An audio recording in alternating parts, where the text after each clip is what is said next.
Louvado seja o Senhor por dar-nos a oportunidade de, junto com o coro masculino, que comemora o seu 4º ano de vida eclesiástica, estar aqui louvando o nome de Deus. Espero que você tenha feito desta canção a sua oração.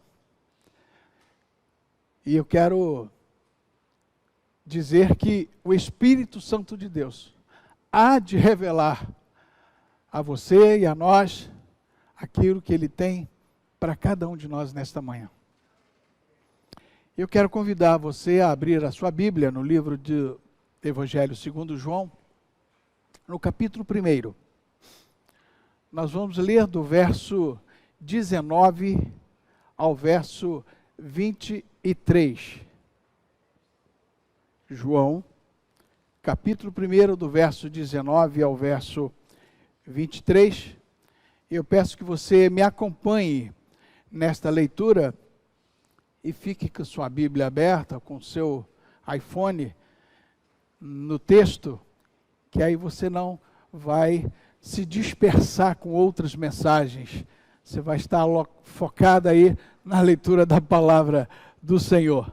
João, capítulo 1, do verso 19 ao verso 23, que diz assim: Este foi o testemunho de João, quando os judeus lhe enviaram de Jerusalém sacerdotes e levitas para lhe perguntarem: Quem és tu? E eu queria que você ficasse com essa pergunta para você também. Quem é você? Ao longo da mensagem nós vamos conversar sobre isto. Grave. Verso 20.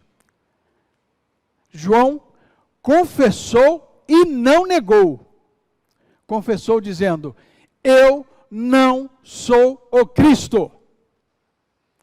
Então lhe perguntaram, sacerdotes e os levitas: Quem és, pois?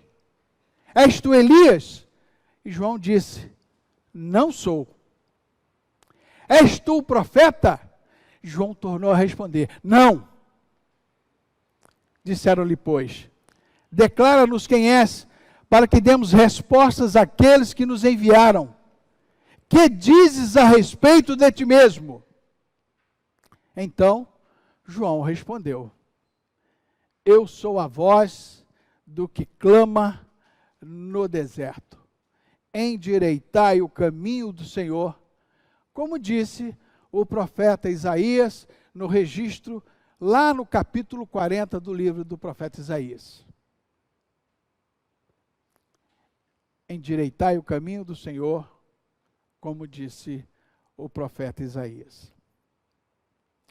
Em um mundo onde as pessoas são definidas, e isso nós estamos vivendo muito nos nossos dias, elas são definidas pelo seu trabalho, pelo seu status social, pela sua riqueza e sua influência. Percebemos que a busca pelo Senhor Jesus, a busca pelo Cristo, está ficando na conveniência de cada um, no conforto de cada um.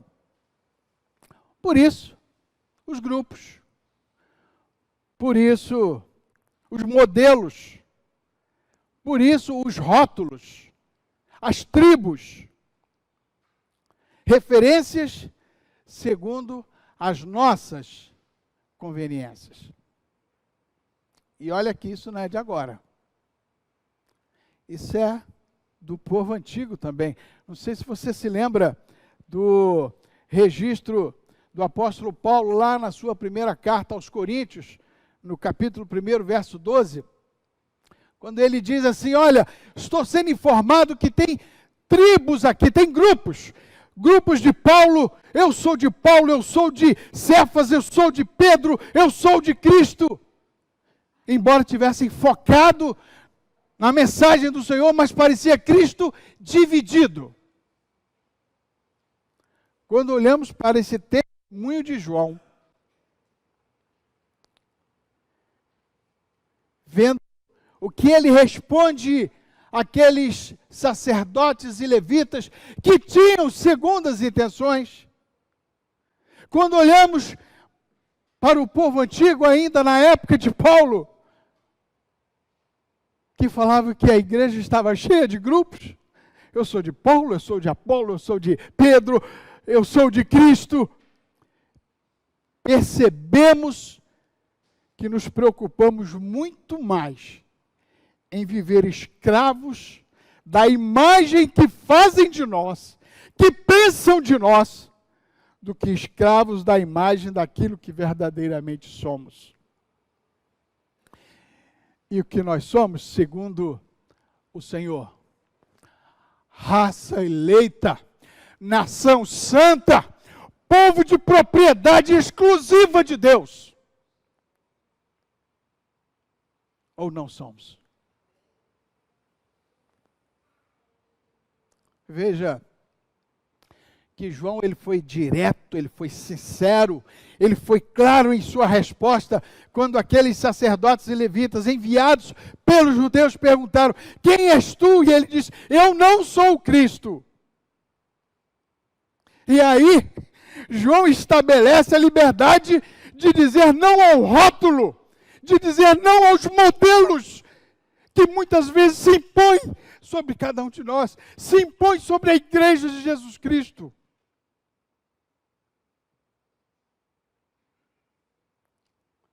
O que somos se estabelece não com a nossa relação com o outro, com os amigos. Não. O que somos se estabelece diretamente numa relação com Deus, relação íntima com o Senhor. É a partir daí, é a partir dessa relação com Deus que vamos refletir o caráter de Cristo.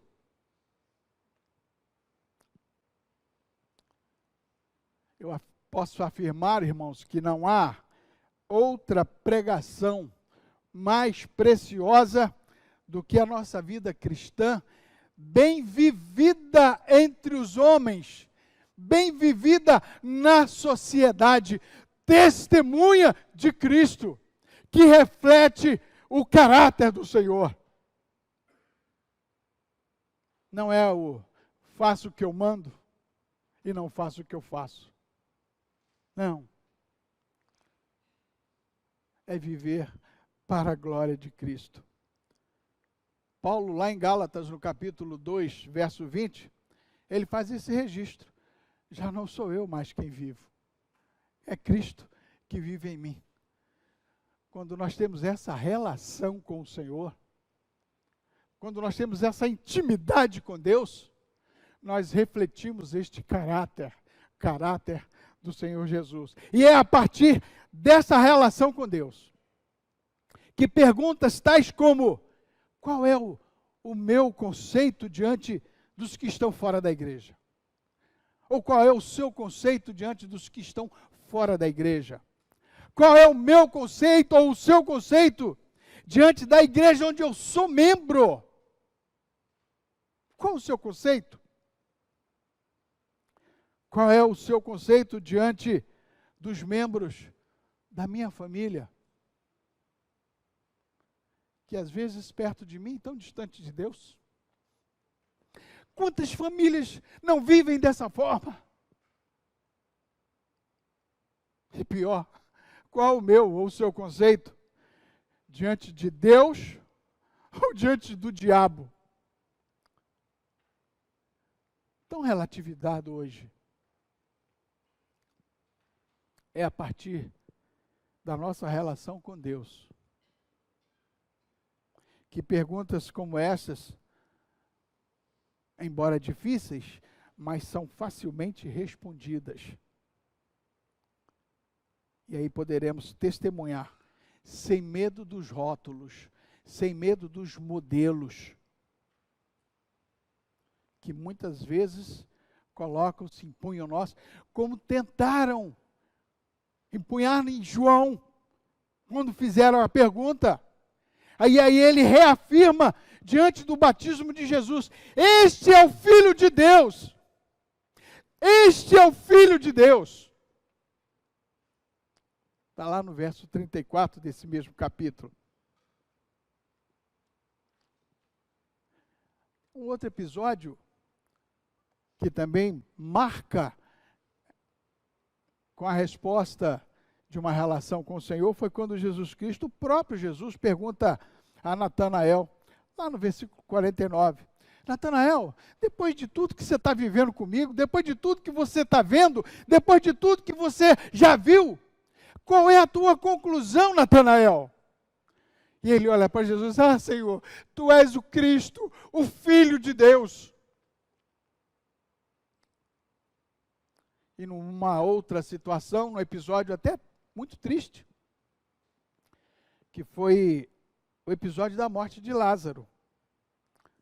Naquele episódio, Jesus fez uma outra afirmação enfática, aproveitando aquele momento, porque ele iria ressuscitar a Lázaro, como você conhece na palavra. E a afirmação de Jesus era de que todo que vive e crê em mim, não morrerá eternamente. Pode passar aqui, pode acabar aqui, mas aquele que crer no Senhor Jesus, viverá para sempre, eternamente, e com Jesus. E é exatamente nesse contexto que ele olha para Marta, com o seu coração despedaçado, com o seu coração amargurado pela perda do irmão, e ele faz essa afirmação e olha para Marta, Marta, você crê nisto, Marta? Que eu acabei de afirmar que quem crê em mim não morrerá eternamente. E ela, com sua vida estraçalhada naquele instante pela perda do seu ente querido, que ainda não havia ressuscitado, ela diz, sim, Senhor Jesus, eu creio, tu és o Cristo, o Filho de Deus. A negativa de João, naquela resposta que ele dera aos levitas e aos sacerdotes, ao mesmo tempo em que ele afirmava que não era o Cristo, ele na sequência disse, eu sou a voz da testemunha. Eu sou a voz do que clama no deserto. Endireitai o caminho do Senhor. Registro que o profeta Isaías fizera lá no seu tempo. E aí, irmãos, queridos, povo de Deus, quero trazer para nós, para mim, para você. Você guardou a pergunta que eu pedi para que guardasse lá no início? Quem é você? Quem és tu? Perguntara João. Da mesma forma, cada um de nós, uma vez tocado por este maravilhoso Jesus, assim como João, somos chamados a preparar o caminho, a apontar a Jesus, refletir a sua luz no mundo, anunciando a salvação de Cristo Jesus. E aí aquela afirmação, que é exatamente a que o Senhor Jesus fizera por ocasião do episódio da morte de Lázaro. Quem crê nele, não morrerá eternamente.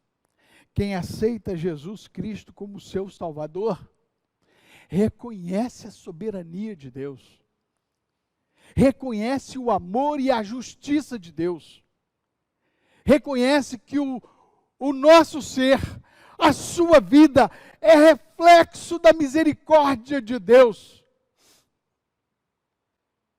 Nós temos visto isso tanto na nossa igreja, em nosso país. Não precisamos ir longe. Nós temos as nossas reuniões de oração. Se os irmãos olharem a lista dos pedidos que chegam diariamente e dos resultados, muitas das vezes, não o que eu queria, mas o que Deus quer, e a maioria delas, milagres do Senhor. Nós temos aqui o exemplo, o nosso maestro Vitor, e ele não cansa de dizer isso quando está ensaiando conosco, eu sou o milagre de Deus.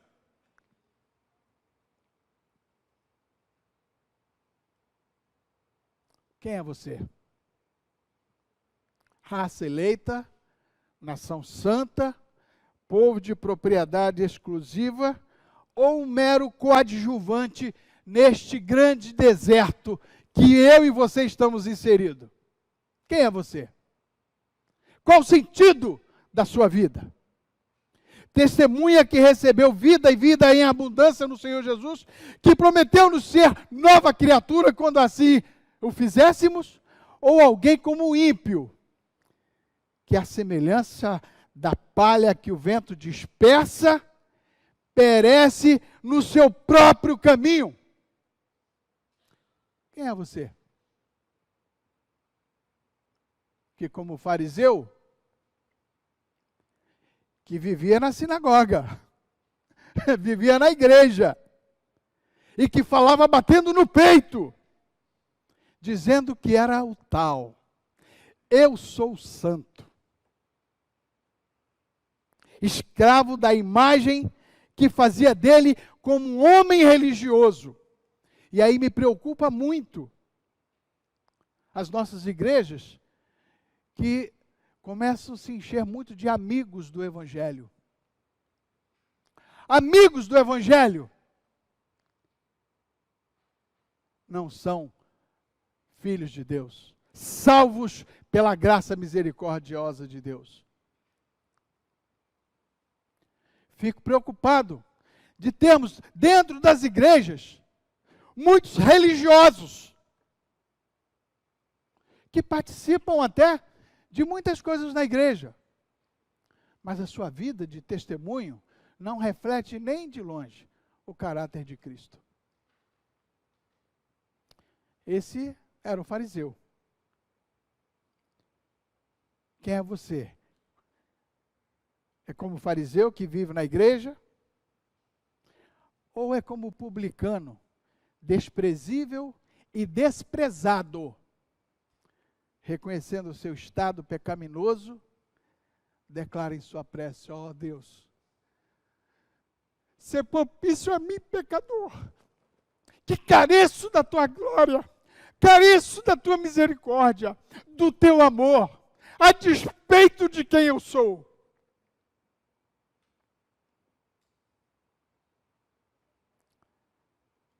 A busca por Senhor Jesus, pelo Cristo Salvador, na conveniência de cada um,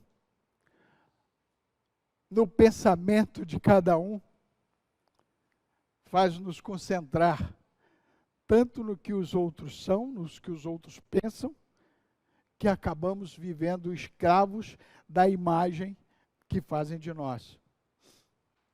E não descansamos naquilo que Deus nos torna. Raça eleita, nação santa, povo de sua exclusiva propriedade. Quero caminhar para a conclusão da nossa reflexão nesta manhã.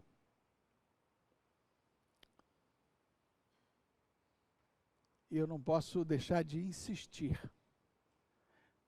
que ao responder à pergunta: quem é você, quem és tu?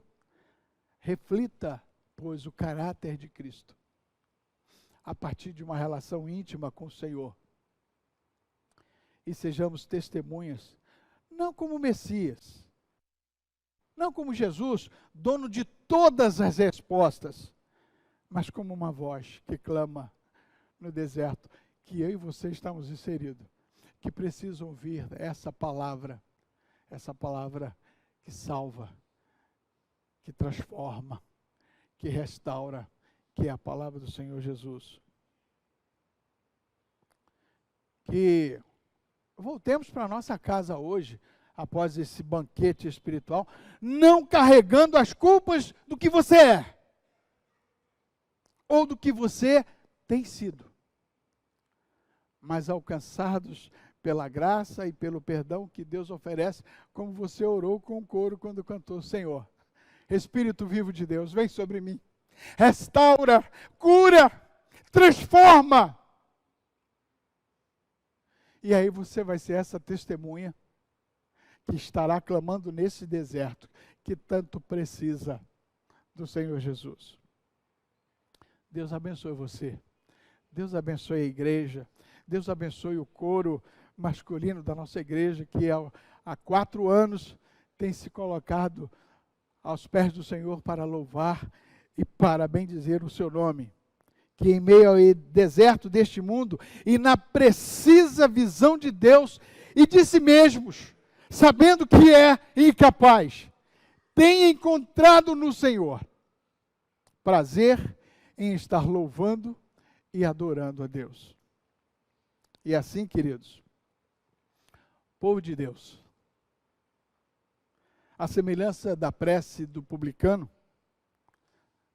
declare ao Pai: ser propício, Senhor, a mim, pecador, e participemos dessa mesa. É nesta condição que nós podemos participar dessa mesa, reconhecendo o meu estado, o seu estado de miserável que somos.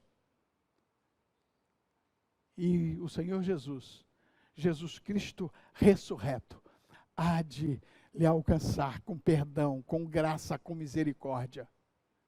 E você sairá como testemunha que vai pregar, como João disse aos sacerdotes e levitas: endireitai o vosso caminho. Eu queria que você lesse comigo um versículo da palavra de Deus, que eu citei algumas vezes aqui, que está lá em 1 Pedro, no capítulo 9, no capítulo 1, verso 9.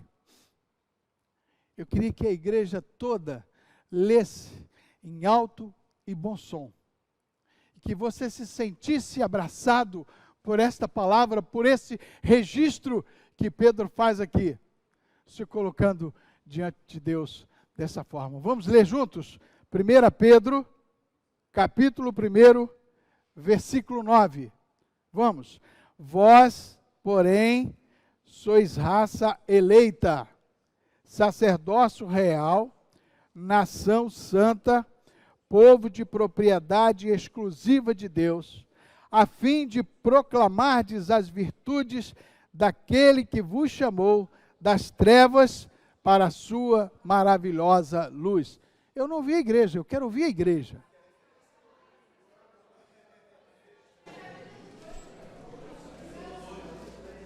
Perdão, capítulo 2, verso 9. Capítulo 2, verso 9. Então leiamos juntos. Vós, porém, sois raça eleita, sacerdócio real, nação santa, povo de propriedade exclusiva de Deus, a fim de proclamardes as virtudes daquele que vos chamou das trevas para a sua maravilhosa luz. Amém? Louvado seja o Senhor.